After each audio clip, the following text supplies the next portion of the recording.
Hello guys, welcome back to the channel. అందరూ ఎలా ఉన్నారు? ఈరోజు మనం DJI Osmo మొబైల్ 6 గింబల్ గురించి అయితే తెలుసుకుందాం. మీరు కనుక ఒకవేళ స్మూత్ అండ్ సినిమాటిక్ వీడియోస్కి లవర్ అయితే కనుక మీకు ఈ డివైస్ వచ్చేసి బాగా ఉపయోగపడుతుంది. మీరు ఒకవేళ బ్లాగర్స్ అయినా ఆర్ఎల్స్ కంటెంట్ క్రియేటర్స్ అయినా సరే మీకు ఈ డివైస్ వచ్చేసి బాగా యూజ్ అవుతుంది.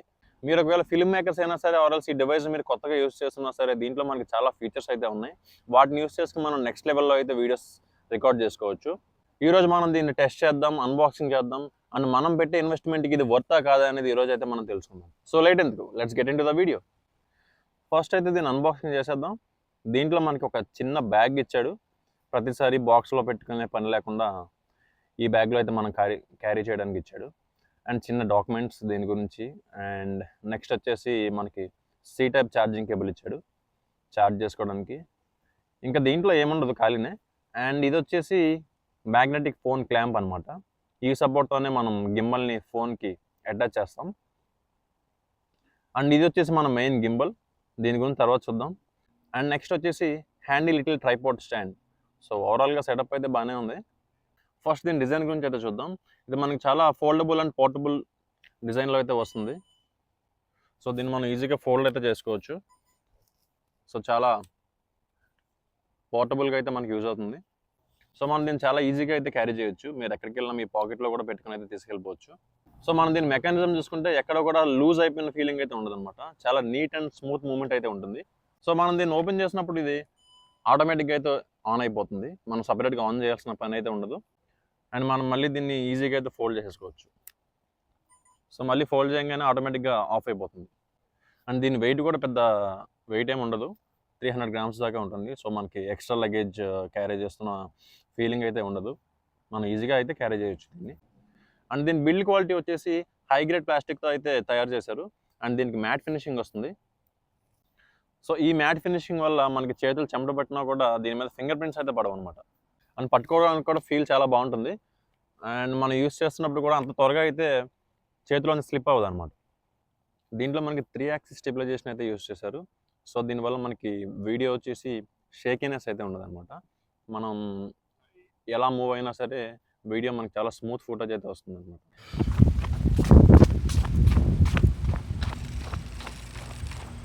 అండ్ దీంట్లో మనకి యాక్టివ్ ట్రాకింగ్ 6.0 సిస్టమ్ యూస్ చేశారు.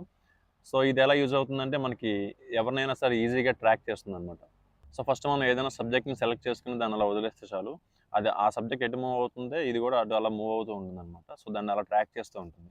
సో దీనివల్ల ఏంటంటే మనకి వేరే పర్సన్ హెల్ప్ లేకుండా మనంతటి మనమే వీడియోస్ అయితే తీసుకోవచ్చు అనమాట.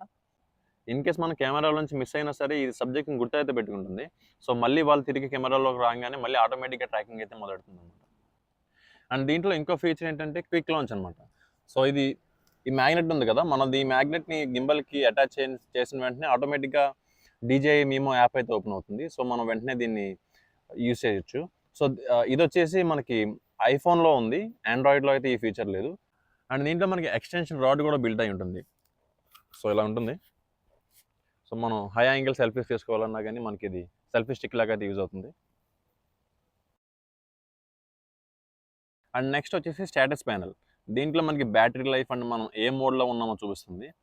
మనం మోడ్స్ గురించి నెక్స్ట్ డిస్కస్ చేద్దాం. ఫస్ట్ అసలు దీంట్లో ఉన్న బటన్స్ అన్ని ఎలా యూజ్ చేయాలో చూద్దాం.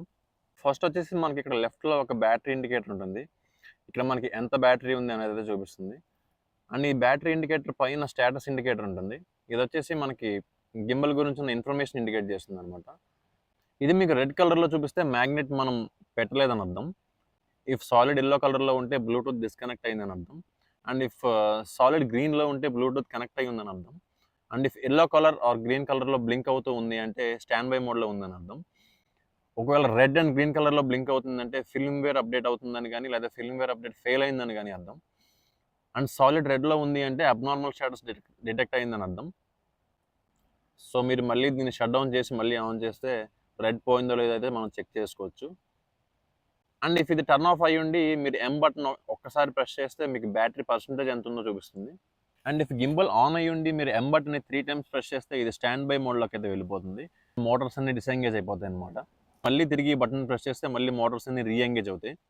నా మోడ్ బటన్ కింద రికార్డ్ బటన్ ఉంటుంది. దీన్ని ప్రెస్ చేస్తే మీరు వీడియో రికార్డింగ్ స్టార్ట్ అవుతుంది. ఒకవేళ ఫోటో మోడ్లో ఉంటే ఫొటోస్ తీసుకోవచ్చు.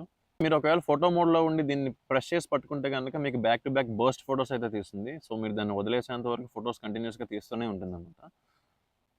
అండ్ నెక్స్ట్ వచ్చేసి స్విచ్ బటన్. దీన్ని మీరు ఒకసారి ప్రెస్ చేస్తే ఫ్రంట్ కెమెరా నుంచి బ్యాక్ కెమెరాకైతే చేంజ్ అవుతుంది. అండ్ దీన్ని 2 టైమ్స్ ప్రెస్ చేస్తే ల్యాండ్‌స్కేప్ మోడ్ నుంచి పోర్ట్రైట్ మోడ్‌కైతే చేంజ్ అవుతుంది. సో, హారిజాంటల్ నుంచి వెర్టికల్ మోడ్‌కైతే చేంజ్ అవుతుందన్నమాట. సో, ఇలా చేంజ్ అవుతుంది. అండ్ మీరు దీన్ని 3 టైమ్స్ ప్రెస్ చేస్తే ఫోటో నుంచి వీడియో మోడ్‌లోకి అయితే చేంజ్ అవుతుంది. అండ్ నెక్స్ట్ ఈ బటన్ వచ్చేసి జాయ్‌స్టిక్ అనమాట. దీన్ని మనం కెమెరా డైరెక్షన్ మార్చుకోవడానికి అయితే యూజ్ అవుతుంది. దీన్ని మీరు ఎటు మూవ్ చేస్తే అది కూడా అటు మూవ్ అవుతూ ఉంటుందన్నమాట. అండ్ మీరు నెక్స్ట్ సైడ్‌లో చూస్తే చిన్న వీల్ లాగా అయితే ఉంటుంది. ఇదేంటంటే మనకి Zoom in and Zoom out చేసుకోవడానికి అండ్ ఫోకస్ మార్చుకోవడానికి యూజ్ అవుతుంది. ఇది ఏ మోడ్‌లో ఉందో మనకి ఇక్కడ స్క్రీన్ మీద అయితే చూపిస్తుంది. సపోజ్ జూమ్ మోడ్‌లో ఉన్నప్పుడు ఈ వీల్‌ని మీరు రొటేట్ చేస్తే గనుక జూమ్ అవుతుందన్నమాట. అండ్ ఫోకస్ మోడ్‌లో ఉన్నప్పుడు రొటేట్ చేస్తే గనుక ఫోకస్ అవుతుంది. అండ్ మీరు జూమ్ మోడ్ నుంచి ఫోకస్ మోడ్‌కి మార్చాలంటే గనుక దీన్ని ఇలా ప్రెస్ చేయాలి. అండ్ నెక్స్ట్ వచ్చేసి ట్రిగ్గర్ బటన్. ఇది మీరు సింగిల్ టైమ్ ప్రెస్ చేస్తే ఏదైనా ఫ్రేమ్‌కి మిడిల్‌లో ఉన్న సబ్జెక్ట్ ఏదైతే ఉందో దాన్ని ట్రాక్ చేయడం స్టార్ట్ చేస్తుంది. 2 టైమ్స్ ప్రెస్ చేస్తే గింబల్ అనేది రీసెంటర్ అవుతుందన్నమాట. ఫర్ సపోజ్ ఈ గింబల్ డైరెక్షన్ పైకి కానీ, కిందకి కానీ ఉంటే అది మళ్ళీ రీసెంటర్ అయితే అవుతుంది. మీరు దీన్ని హోల్డ్ చేసి పట్టుకుంటే గింబల్ అనేది లాక్ అవుతుందన్నమాట. ఎటు మూవ్ అవ్వకుండా. మనం ఇప్పుడు గింబల్ మోడ్స్ గురించి చూద్దాం. ఫస్ట్ మోడ్ వచ్చేసి దీంట్లో 2 లూప్స్ ఉంటాయి. ఇదేంటంటే మనం గింబల్‌ని డైరెక్షన్ బట్టి ఎటు తిప్పితే అటు తిరుగుతూ ఉంటుందన్నమాట. అండ్ మీరు ఒక్కసారి బటన్ ప్రెస్ చేస్తే మోడ్ అయితే చేంజ్ అవుతుంది. అండ్ నెక్స్ట్ మోడ్ వచ్చేసి టిల్ట్ లాక్ మోడ్ అంటారు. దీంట్లో ఏంటంటే మనకి అప్ అండ్ డౌన్ డైరెక్షన్స్ అయితే మూవ్ అవ్వదన్నమాట. ఓన్లీ సైడ్స్‌కి మాత్రమే మూవ్ అవుతుంది. ఒక్కొక్కసారి మనకి ఆల్ డైరెక్షన్స్‌లో రికార్డ్ చేయాల్సిన అవసరం అయితే ఉండదు కదా! సైడ్ వ్యూస్ మాత్రమే చూపిస్తాం. సో, అలాంటి టైంలో మనకి ఈ మోడ్ అయితే యూజ్ అవుతుంది. అండ్ నెక్స్ట్ వచ్చేసి ఎఫ్‌పివి మోడ్. ఇదొచ్చేసి మనం ఫస్ట్ ఒక మోడ్ చూపించాం కదా! మనం ఎటు తిరిగితే అటు తిరుగుతుంది గింబల్ కూడా. సో, అలానే ఇది కూడా. బట్ దీంట్లో ఏంటంటే up and down and side డైరెక్షన్స్‌తో పాటు లెఫ్ట్ అండ్ రైట్‌కి కూడా టిల్ట్ చేసినా కూడా టిల్ట్ అవుతుందన్నమాట. అలా హారిజాంటల్‌గా అయితే ఉండిపోదు. అండ్ లాస్ట్ మోడ్ వచ్చేసి స్పిన్ షాట్.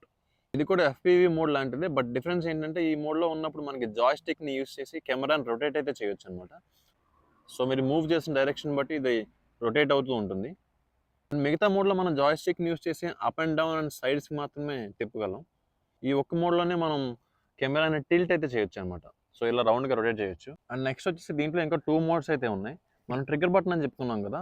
దీన్ని గనుక మీరు ఇలా ప్రెస్ చేసి పట్టుకుంటే కెమెరా డైరెక్షన్ అయితే మారదనమాట. మనం గిమ్మల్ని ఎటు తిప్పినా సరే డైరెక్షన్ అయితే ఇటే ఫేస్ చేసి ఉంటుంది. సో, ఇటు చూడొచ్చు మీరు. నేను దీన్ని తిప్పుతున్నా గానీ కెమెరా అయితే రొటేట్ అవ్వట్లేదు.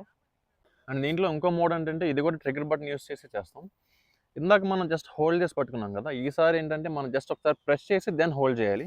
అప్పుడేంటంటే మనం ఏదైనా స్పీడ్ షాట్స్‌ని తీయాలంటే గనుక ఇది గింబల్‌తో పాటు ఇది కూడా వెంటనే మూవ్ అవుతుందనమాట. సో, ఇదేంటంటే మనం ఏదైనా స్పీడ్ షాట్స్‌ని తీయడానికి యూజ్ అవుతుంది. ఫర్ సపోజ్ మీరు ఏదైనా కార్‌ని గానీ, బైక్‌ని గానీ స్పీడ్‌గా వెళ్ళేటప్పుడు రొటేట్ చేయాలి అనుకుంటే దీన్ని యూజ్ చేయొచ్చు. సో, ఇలా తిప్పితే మనం మళ్ళీ వెంటనే దీంతో పాటు కూడా ఇది తిరుగుతూ ఉంటుందనమాట. సో, మీరు ఒకవేళ గింబల్‌ని ఎలా యూజ్ చేయాలనేది తెలుసుకోవాలనుకుంటే ఇలాంటి ఒక ఓపెన్ ప్లేస్ చూసుకొని అందులోకెళ్ళి మీరు ఏదైనా ఒక ఆబ్జెక్ట్‌ని సెలెక్ట్ చేసుకోండి. దాన్ని యూజ్ చేసుకొని మీరు అన్ని మోడ్స్ ట్రై చేస్తూ ఉండండనమాట. సో, దానివల్ల మీకు ఏ మోడ్ ఎలా యూజ్ అవుతుంది, మొత్తం గింబల్‌ని మీరు ఎలా యూజ్ చేయొచ్చు, ఎలాంటి వీడియోస్ తీయొచ్చు అనేది మీకైతే ఒక ఐడియా వస్తుంది.